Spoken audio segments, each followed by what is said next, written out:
सभी साथियों को मेरा नमो बुद्धाय, जय भीम, जय मूल्यवासी। साथियों, डॉक्टर बाबा साहब अम्बेडकर के दृष्टिकोण में बुद्धिज्म, इस सीरीज का यह 33वां एपिसोड है। और पिछले एपिसोड में यानी कुछ एपिसोड में हमने ये जाना कि मनुस्मृति ने जाति के नियमों को और वर्ण के नियमों को समाज में थोपने का, जबरदस्ती थोपने का काम किया। और उसके लिए मनुस्मृति को जो करना पड़ा, मनु को जो करना पड़ा, जिस भी तरह के नियम बनाने पड़े, वो सारे नियम मनुस्मृति ने बनाए।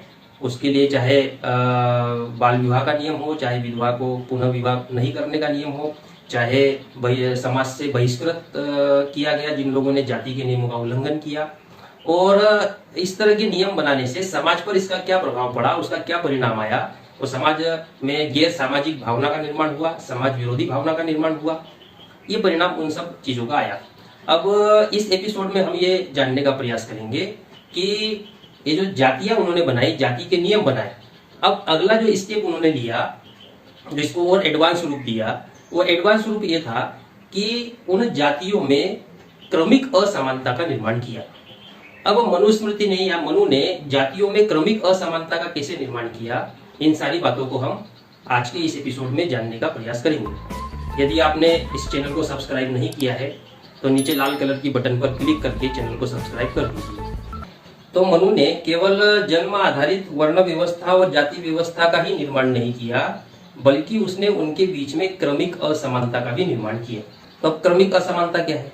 तो बाबा साहब अम्बेडकर कहते हैं कि जब विभिन्न गुटों, समूहों, जातियों, वर्णों को क्रमबद्ध तरीके से ऊपर से नीचे की ओर रखा जाता है और उसी क्रम के अनुसार उनके अधिकार या उनकी जो श्रेष्ठता है वो भी ऊपर से नीचे की ओर क्रमशः कम होते जाती है, इसे क्रमिक असमानता कहते हैं।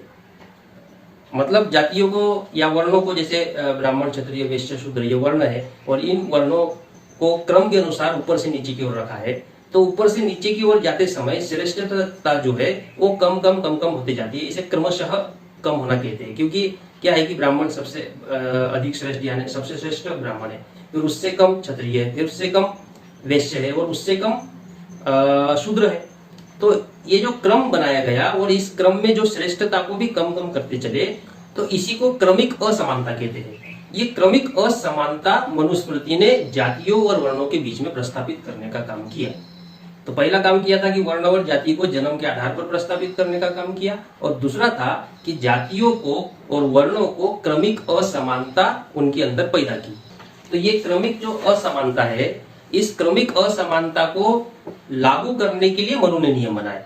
और ये क्रमिक असमानता इतने जबरदस्त तरीके से समाज के ऊपर थोपी गई कि उसके लिए नियम के भी प्रावधान किए गए और दंड के भी प्रावधान किए गए। ऐसा बाबा साहब कहते हैं कि यह क्रमिक असमानता का सिद्धांत संपूर्ण मनुस्मृति में छाया हुआ है, और जीवन का ऐसा कोई क्षेत्र नहीं है जहां पर मनु ने क्रमिक असमानता के ऊपर नियम नहीं बनाया।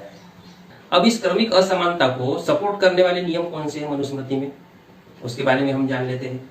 अब जैसे विवाह से संबंधित नियम है, अब शादी करना, इसको क्रमिक असमानता से जोड़ दिया गया। अब कैसे? तो मनुस्मृति के श्लोक नंबर 3.13 में कहा गया है कि शूद्र पुरुष की पत्नी शूद्र स्त्री ही बन सकती है, वैश्य पुरुष की पत्नी शूद्र स्त्री और वैश्य स्त्री बन सकती है, क्षत्रिय पुरुष की पत्नी शूद्र स्त्री, वैश्य स्त्री और क्षत्रिय स्त्री बन सकती है, और ब्राह्मण पुरुष की पत्नी शूद्र, वैश्य, क्षत्रिय और ब्राह्मण की स्त्री बन सकती है। अब ये जो नियम है, ये नियम क्रमिक असमानता को दर्शाता है। अब कैसे? ब्राह्मण की लड़की से भी शादी कर सकता है, क्षत्रिय की लड़की से भी, वैश्य की लड़की से भी, और शूद्र की लड़की से भी। लेकिन क्षत्रिय, वैश्य और शूद्र ब्राह्मण की लड़की से शादी नहीं कर सकते। क्षत्रिय की लड़की से शादी कर सकता है, वैश्य की लड़की से, शूद्र की लड़की से, लेकिन क्षत्रिय ब्राह्मण की लड़की से शादी नहीं कर सकता। वैश्य की लड़की से शादी कर सकता है, शूद्र की लड़की से शादी कर सकता है, लेकिन वो ब्राह्मण और क्षत्रिय की लड़की से शादी नहीं कर सकता। और शूद्र केवल शूद्र की लड़की से शादी कर सकता है, ऊपर की लड़कियों से शादी नहीं कर सकता। अब ये जो शादी करने का जो संस्कार या शादी का जो तरीका बताया गया है मनुस्मृति में, ये क्रमिक असमानता को समर्थन देने वाला नियम है। तो ये एक नियम है जो क्रमिक असमानता को, यानी जीवन के जो अलग अलग क्षेत्र होते हैं जहाँ संस्कारों की आवश्यकता होती है या जीवन की महत्वपूर्ण घटनाएं होती है, उसको क्रमिक असमानता से मनुस्मृति ने जोड़ा। ताकि लोगों के मन मस्तिष्क में, उनके आचरण में, उनके व्यवहार में क्रमिक असमानता घुल मिल जाए और वो दिमाग में ऐसी बैठ जाए कि वो मेरे से ऊंचा है, वो मेरे से नीचा है, मैं उस जाति से ऊंचा हूँ, वो जाति मेरे से ऊंची है। ये सारी बातें दिमाग में, मन मस्तिष्क में बैठ जाए, इसके लिए मनुस्मृति ने ये सारे नियम बनाए। अब मनुस्मृति व्यवहारिकता में चूंकि क्रमिक असमानता को लाना चाहती है, इसलिए उसने बहुत सारे व्यवहारिक नियम बनाए जिससे कि लोग उस क्रमिक असमानता को अपने आचरण में ढाल सके। अब उसमें से एक ये है कि अगर आपके घर पे कोई व्यक्ति आता है, अगर कोई मेहमान आता है या कोई मिलने के लिए आता है, तो उनके साथ में कैसा व्यवहार करना चाहिए। तो इस बारे में मनुस्मृति क्या कहती है, तो मनुस्मृति का श्लोक नंबर 3.110, इसमें कहा गया है कि ब्राह्मण के घर कोई क्षत्रिय, वैश्य, शूद्र आ जाए वह अतिथि नहीं कहलाता है। यानी ब्राह्मण के घर अगर कोई क्षत्रिय, वैश्य, शूद्र आएगा तो अतिथि नहीं कहलाएगा, उसका आदर सत्कार करने की कोई आवश्यकता नहीं है। आगे कहता है, तो श्लोक नंबर 3.111 क्या कहता है कि लेकिन क्षत्रिय जो ब्राह्मण के घर अतिथि के रूप में आ जाए, तब गृहस्थ उक्त ब्राह्मण के भोजन करने के बाद क्षत्रिय को इच्छा अनुसार भोजन कराए। मतलब कि पहला नियम तो ये बनाया है कि ब्राह्मण के घर में अगर कोई क्षत्रिय, वैश्य, शूद्र आए तो पहली बात मेहमान नहीं है। और अब वो आगे बता रहा है कि मान लो ब्राह्मण के यहाँ कोई क्षत्रिय आ गया, तो क्षत्रिय आ गया तो क्या करना चाहिए, तो क्षत्रिय के आने पर ब्राह्मण ने पहले भोजन करना चाहिए और उसके बाद में फिर अगर ब्राह्मण की इच्छा हो तो क्षत्रिय को भोजन कराना चाहिए, नहीं तो नहीं भी करा सकता है। इसलिए उसमें शब्द जोड़ा गया, इच्छा अनुसार भोजन करा। मतलब आपका मन है उसको भोजन कराने का तो करा सकते हो, नहीं मन तो मत कराओ, भलाई वो आपके घर पे आ गया हो। एक और श्लोक है 3.112 जो इसी से जुड़ा हुआ है कि यदि कोई वैश्य या शूद्र ब्राह्मण के घर अतिथि के रूप में आ जाए तो उसे दया भाव से अपने नौकरों के साथ भोजन कराना चाहिए। इसका मतलब ये है कि अगर वैश्य और शूद्र आता है तो उसे मेहमान ना समझे। अगर उसके घर पे कोई आता है मिलने के लिए तो उसे मेहमान के रूप में कोई आदर सत्कार देने की जरूरत नहीं है, उसको अपने घर के नौकरों के समान समझना चाहिए और नौकरों के साथ उसको भोजन कराना चाहिए। मतलब ब्राह्मण ने उनके साथ बैठ के भोजन नहीं करना चाहिए, भलाई अपने यहाँ पर वो आए हैं, नौकरों के साथ बिठाकर उन्हें भोजन कराना चाहिए और उनकी ओर दया भाव, दया भाव का मतलब यह है कि वो दयनीय स्थिति में है, ब्राह्मण से नीचे है और उनके ऊपर दया करो, दया की भावना से चलो ठीक है भाई आ गए तो इन नौकरों के साथ बैठ के तुम भी खा लो या उनके साथ में बैठ जाओ। ये जो नियम बनाया है ये नियम क्रमिक असमानता को दर्शाता है। ऐसे बहुत सारे क्षेत्र है जहां पर क्रमिक असमानता के नियम दिखाई देते हैं, लेकिन इन कुछ नियमों को समझने के लिए कुछ नियमों की यहाँ पर चर्चा की जा रही है।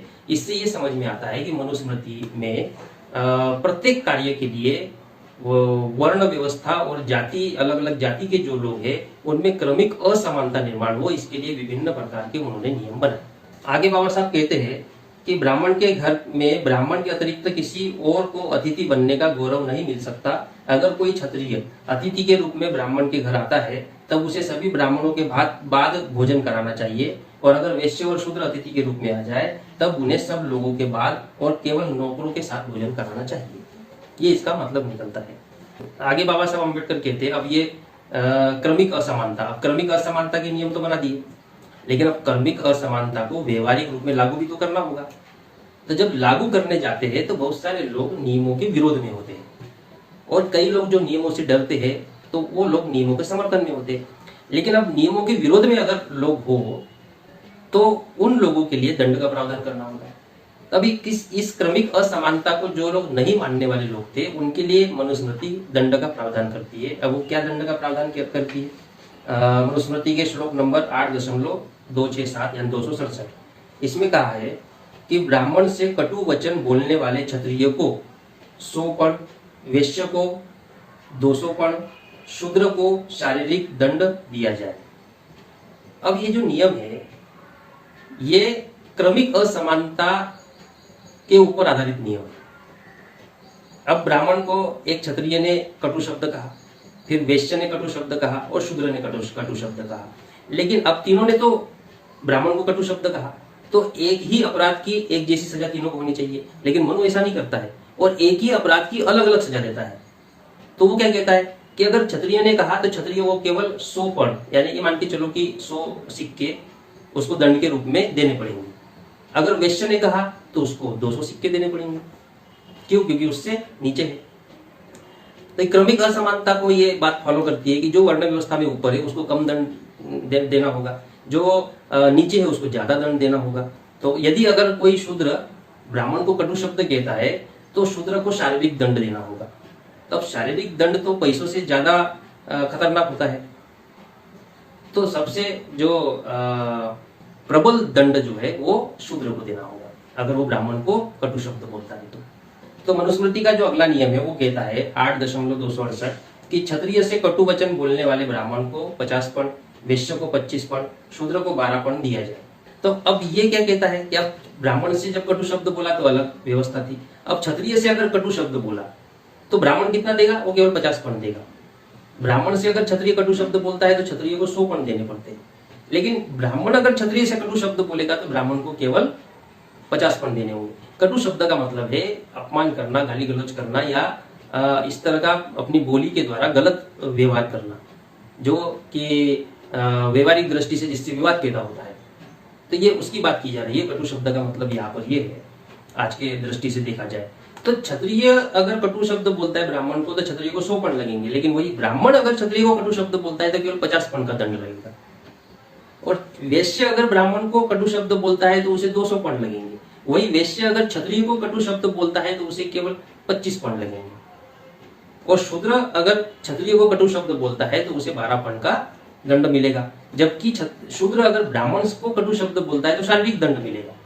और वही शूद्र अगर क्षत्रिय को कटु शब्द बोलता है तो उसे 12 पण का दंड मिलेगा। अब ये अगला जो नियम है वो कहता है जो मनुस्मृति में श्लोक नंबर 8.269 इसमें कहा गया है कि समान वर्ण वाले से कटु वचन बोलने वाले द्विज को 12 पण तथा ऐसे वचन बोलने पर जो उच्चारण योग्य नहीं है प्रत्येक अपराध के लिए दुगना दंड दिया जाना चाहिए। अब समान वर्ण के लोग यानी एक क्षत्रिय ने दूसरे क्षत्रिय को कटु शब्द बोला या ऐसे शब्द प्रयोग किए कि जिसको उच्चारण नहीं किया जा सकता, यानी कि गाली गलौज वगैरह जो कुछ भी है, तो समान वर्ण वालों का जब आपस में इस तरह का विवाद होगा या एक दूसरे को गलत बातें कही जाएगी तो उनको 12 पण का दंड दिया जाएगा। और जो अपराधी सिद्ध होगा उसे उसका दुगना 24 पण का दंड देना होगा। तो समान वर्ण के होने पर अलग सजा, अलग अलग वर्ण के साथ में आप विवाह करते हो तो अलग अलग सजा, जितने ज्यादा नीचे जाओगे उतनी सजा का स्तर बढ़ता जाएगा। तो ये क्रमिक असमानता को समर्थन देने वाले नियम मनु ने बनाए। तो इसमें अगला जो नियम है 8.276 इसमें कहा गया है कि ब्राह्मण और क्षत्रिय द्वारा एक दूसरे को अपवचन बोलने पर राजा ने ब्राह्मण को सबसे कम आर्थिक दंड और क्षत्रियो को मध्यम आर्थिक दंड देना चाहिए। अब इस नियम का ये कहना है कि अब ब्राह्मण और क्षत्रिय आपस में उनका विवाद हो गया, तो विवाद होने पर वो कहा जाएंगे तो राजा के पास जाएंगे। तो राजा ने क्या करना चाहिए, ब्राह्मण को सबसे कम दंड देना चाहिए और क्षत्रिय को मध्यम दंड देना चाहिए। यानी कि ब्राह्मण को तो सबसे कम देना ही चाहिए, लेकिन क्षत्रियो को इतना अधिक भी दंड नहीं देना चाहिए, उसको मध्यम लेवल का देना चाहिए, क्योंकि आगे तो वैश्य और शूद्र बचे हुए हैं ना। तो मध्यम लेवल का आर्थिक दंड देना चाहिए, ऐसा वो किसको कह रहे, राजा को आदेश दे रहा है मनु।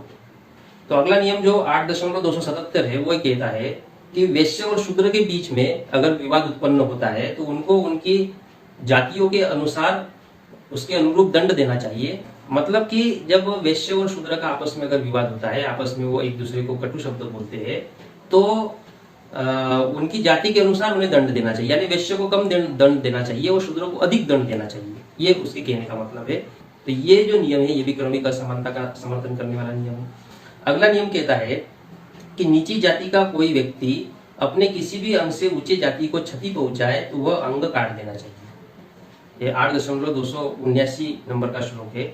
तो निचली जाति का कोई व्यक्ति अगर क्षति पहुंचाए यानी कि शारीरिक रूप से उनको कोई नुकसान पहुंचाए, अगर शूद्र वर्ण का व्यक्ति ब्राह्मण क्षत्रिय वैश्य में से किसी को भी शारीरिक रूप से कोई नुकसान पहुंचाता है तो उस शूद्र व्यक्ति के अंग को काट देना चाहिए।